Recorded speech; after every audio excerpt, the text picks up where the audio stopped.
శివుడు ఇతర దేవులలా కనిపించడు. ఎందుకంటే ఆయనను ఒక రూపంలో బంధించలేం. అందుకే శివుణ్ణి లింగంగా మాత్రమే చూపిస్తారు. అది దేవుడి శరీరం కాదు, ఆరంభం ముగింపు లేని ఒక స్థితి. శివుడు రాజు కాదు, పాలకుడు కాదు. ఆయనకు సింహాసనం అవసరం లేదు.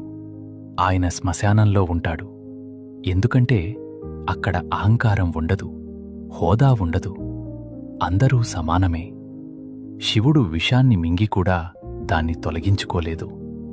ఎందుకంటే సమస్యలను తొలగించటం కంటే వాటిని నియంత్రించటం గొప్ప శక్తి అని చూపించడానికి. అందుకే విషం ఆయన గొంతులోనే ఉంటుంది. శివుడు అలంకారాలను వదిలేశాడు.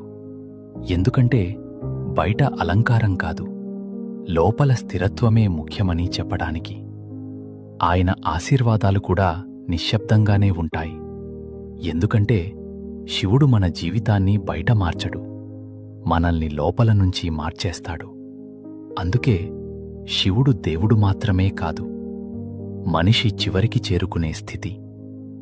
శివుడు ఇతర దేవులలా కనిపించడు. ఎందుకంటే ఆయనను ఒక రూపంలో బంధించలేం.